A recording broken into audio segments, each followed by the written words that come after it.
Greetings. Greetings.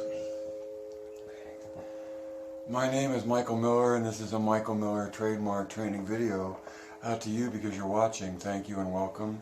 It's meant for Michael Miller Pilates licensed affiliates, the Core New Core, licensed presenters, my patrons, and anyone interested in surviving and thriving as a Pilates instructor or student. 4 things today: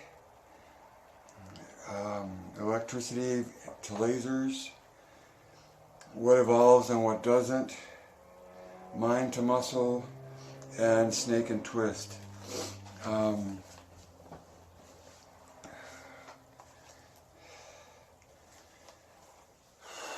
So this is all about CT and MMP and trying to think about how to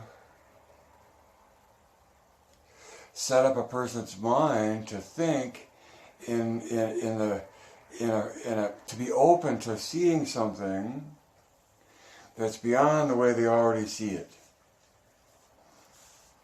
And so in that regard, I think, electricity was around a long time and very familiar to everybody, right? And then came lasers, electricity, but light. Maybe that's not a very good comparison. I used calculators. Calculators were around forever, and everybody was familiar with calculators way before computers came onto the scene.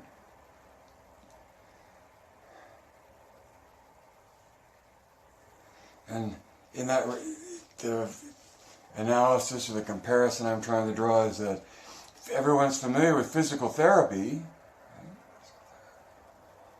but within physical therapy, core new tension just is an unknown in 2020 for the most part, right? And in the same way with Pilates, everybody now does Pilates, but not everybody is aware of or does Pilates like Michael Miller Pilates.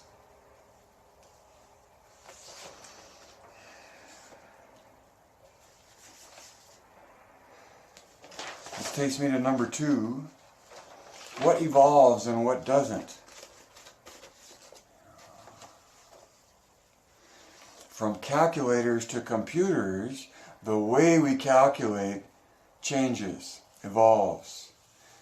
But what we're calculating doesn't.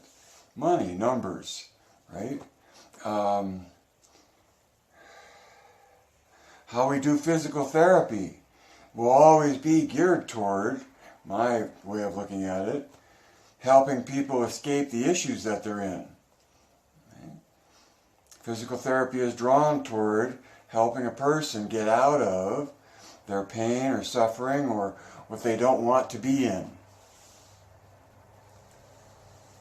But using core new tension or being aware of core new tension just isn't popular, isn't aware. People aren't aware of it now, as much as they will be someday, I think. And then in Pilates, what evolves and what doesn't?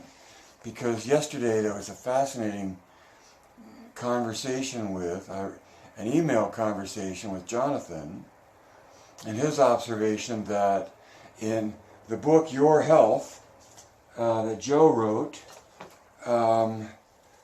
came out before, so this book came out before Return to Life Through Contrology, and Jonathan's observation is that throughout that book, it's about body-mind, body and mind, body and mind.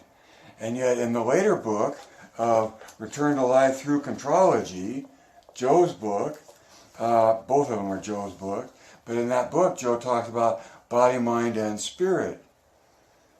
So in that regard, I think Jonathan accurately makes an observation that there's 2 different usage of words, and in a prior publication, Your Health, Joe talks about body and mind, and in a later publication, From Old Joe to New Joe, it's body, mind, and spirit. And so the understanding of what Pilates is, even for Joseph Pilates or his choice in how he chooses to describe it, evolves, I would suggest that our understanding of Pilates continues to evolve, but what it is does not. It doesn't evolve. Pilates is what it is. It's the experience. And the experience for a human being is the coordination of their being, thinking, and observing in pursuit of the mat. And I say it that specifically because the mat is the method. Pilates is movement. And the movement is through the mat. That's in Joe's book, right? And that mat shows structure and meaning and significance that to this day people still prefer to or want to or only look at Pilates as exercises that are applied towards something, an issue.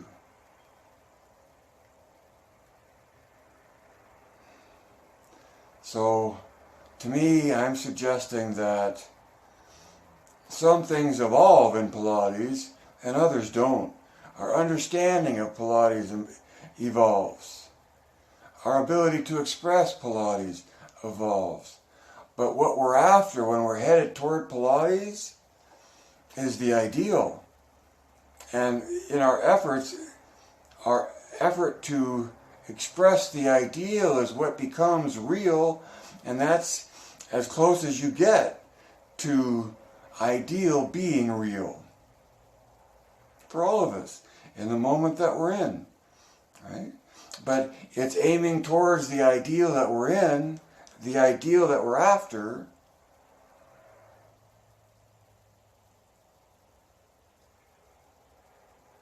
that stays the same regardless of how evolved we are or not in our understanding of what it is and what we're after and how to get it.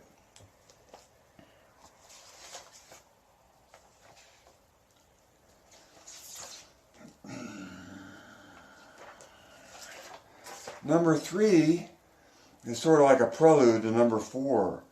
So mind to muscle is a way of moving.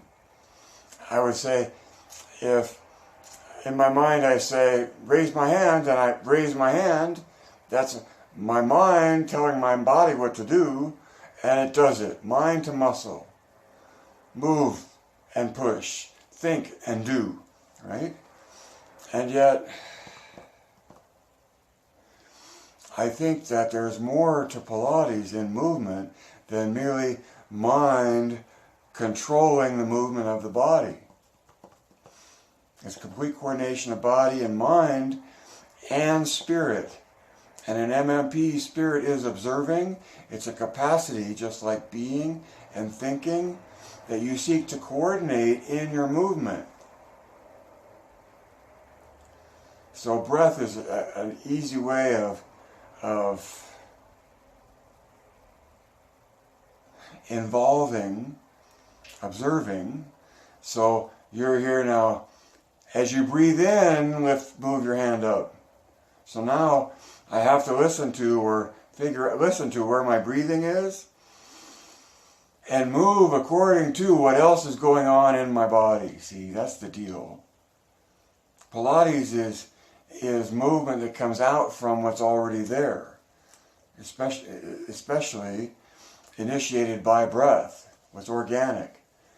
And so as much as you can see mind to muscle done in Pilates, not all the time, but frequently enough, for you as an instructor, you have so much to offer a person that may be much more capable than you are physically, or that knows much more about the choreography, right? Knows much more of the 500 exercises.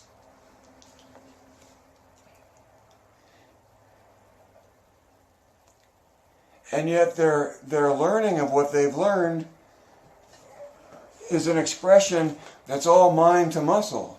And there's no listening going on within the process.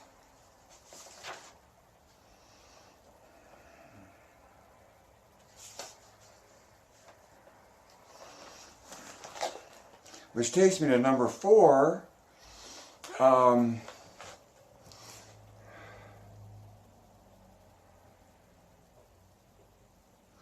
social media, I saw someone demonstrate snake and twist. And they're very capable. And they've been doing Pilates a long time. But their doing of Pilates exemplifies a mind-to-muscle expression. And so, just on that basis, I would have a lot to offer as Yoda pointing into the cave of them listening to their own experience and having their mind be involved in their observing as part of what comes out of the moving. And then on this particular demonstration, I offered cues for next time because, especially in the snake, on the reformer, I see this very popular expression where one foot is anchored and the other foot is anchored at the ankle, but not at the inner thighs. The inner thighs are open, and maybe they close or don't within the process of the movement, but through a lot of the movement, there's a contact point between the feet at the ankles and space between, open space between the inner thighs.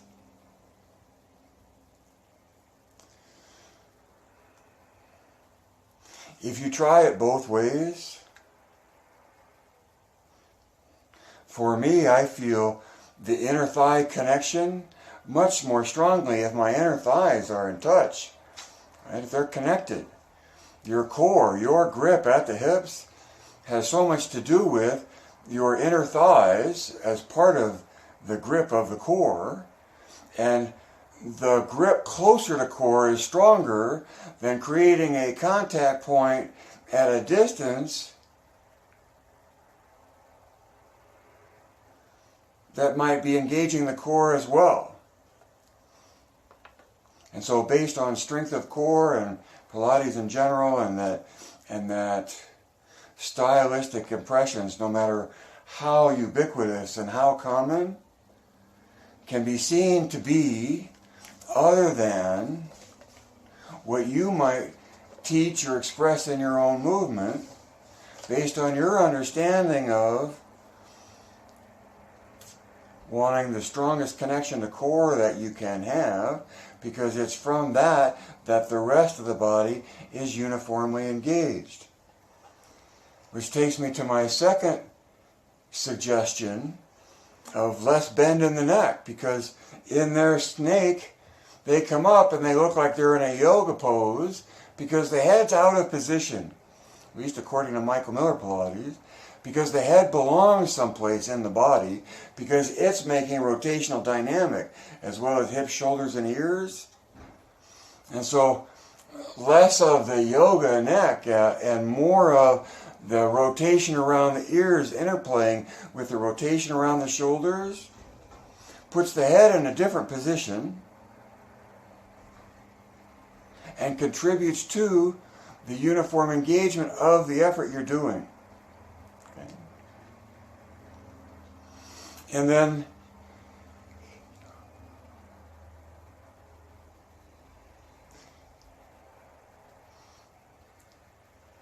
there was some twist in the expression of the twist where the hips drop down and the body takes on the shape of a V at the hips, hip flexors, right? But there was no twist, as far as I could see, of the body when it was straight,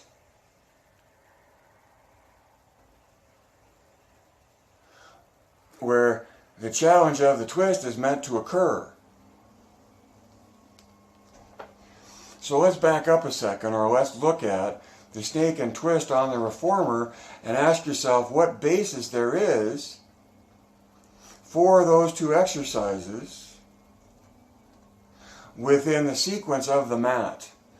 If the mat is the method and the reformer pattern comes out of or derives from the mat, which is pretty easy to see, then what is the snake on the reformer?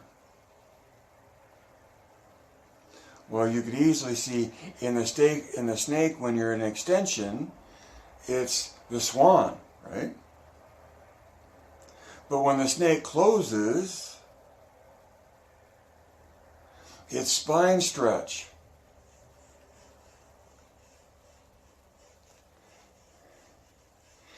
And when the snake closes and goes down into lowers the hips into a twist, I see that as the saw. Right? Because the saw is different than the spine twist on the mat. Why? Excuse me.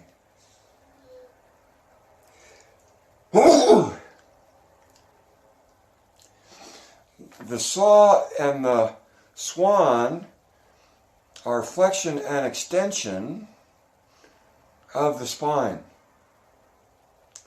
But in the mat, the spine twist is a twist of the twist while the spine is held straight.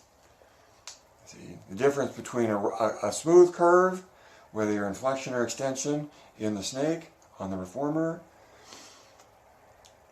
It's the flexion of the saw, which is a twist in flexion, that moves away from center and does the spine twist by holding the spine vertical and making rotation further away from center, harder to control, and a different ideal reached for in that. Not a smooth curve on 3 points on a line, let's say, or more, but 3 points on a straight line.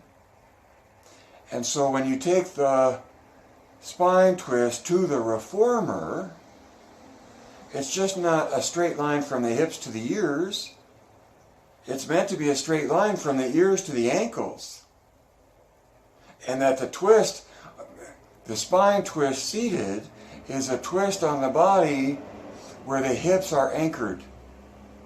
The spine twist on the reformer is much bigger and further away from center because the anchor is in the feet or foot,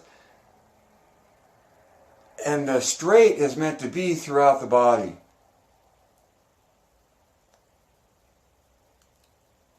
And so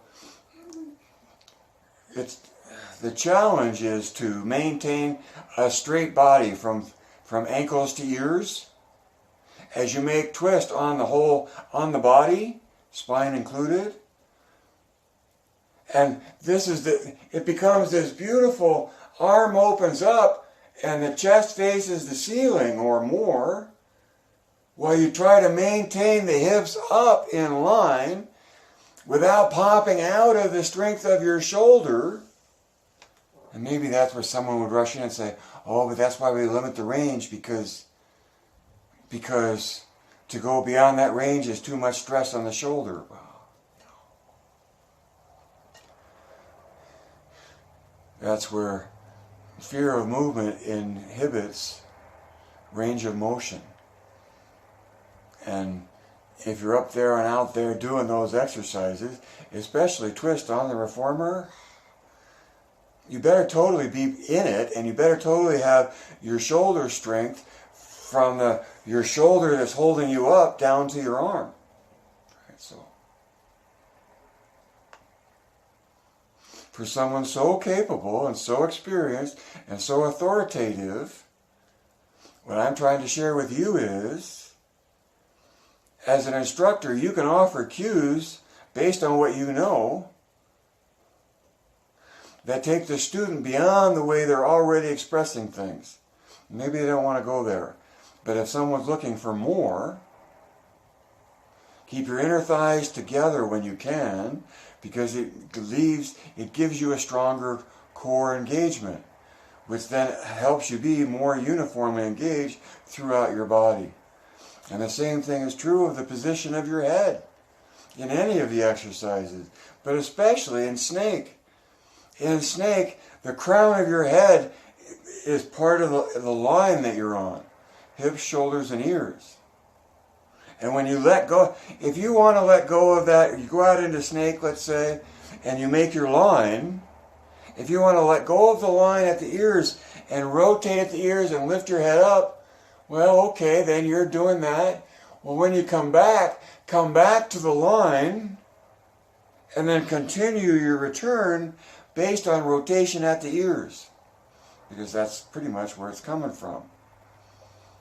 Like a bullwhip, you send the curve out through, goes to the end, and then it comes back from the end towards center.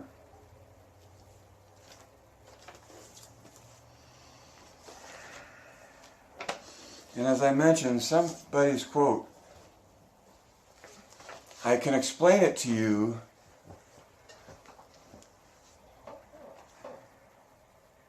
but the understanding of what I'm explaining is up to you. So I hope I've been consistent enough and clear enough in explaining CT and MMP that you can see your way to making money, making a presentation, doing the same thing. Start now. Because when everybody knows about electricity or calculators, everybody knows about physical therapy and Pilates, you have the opportunity to go beyond what's known in physical therapy and point out and identify the fact of the matter. See, that core new tension is what it is. If you think that's just pure baloney and delusion or imagination and there's no basis for that, well, I have experience in the absence of the science that hasn't even been developed yet to validate or authenticate the existence of.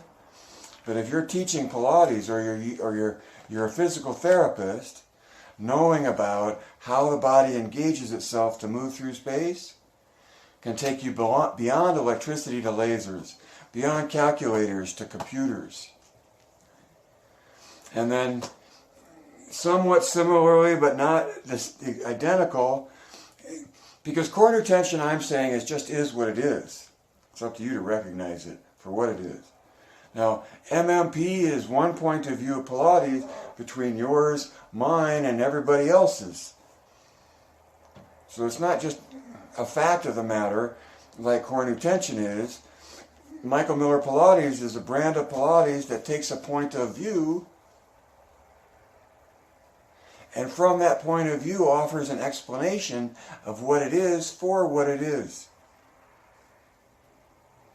And that goes beyond, the Pilates culture in 2020, which is almost exclusively folklore, and a population very comfortable in and preferring to stay in the point of view that it's only folklore, it can't be explained, and there is no essence to it beyond what I improvise out of my exposure to whatever I've learned by word of mouth without ever really seeking an explanation.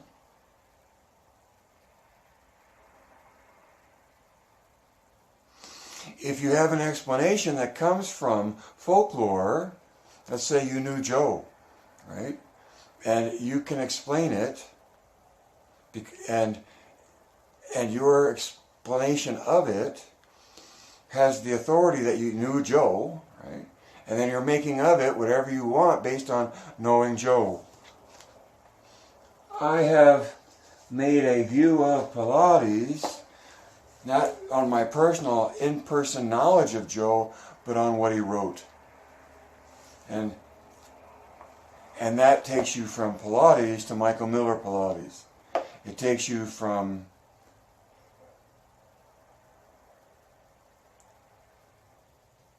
an understanding based on hearsay, which is what word of mouth is, to an understanding based on an explanation of what Joe says in his book.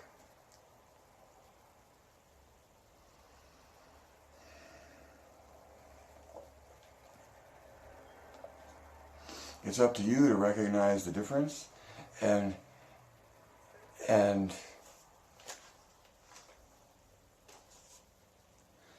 discard or make use of whatever knowledge this might represent. Live can't live forever. Read between the lines, see behind the curtain, evaluate points of view, connect the dots, know how to add two and two by knowing how to make an offer. And if you can make an offer for, it doesn't have to be significant money, but it allows you to say, for value, I will exchange value.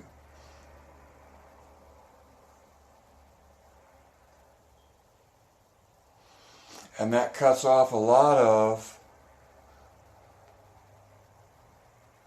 attempts to take value from you for free.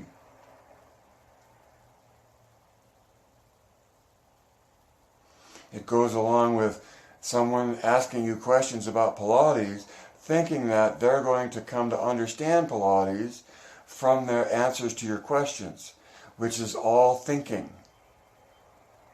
And so knowing that you're never going to get an understanding of Pilates from just your thinking, it allows you to say, no matter what I say, you really have to experience it. You have to try it. Because it's in the doing of it that the understanding comes from. Pretty frustrating and pretty aggravating for your mind, for your thinking, to have to settle for an answer where your thinking isn't enough. But it's true. And your understanding of that helps you fend off people that seek to lobotomize you with their questions.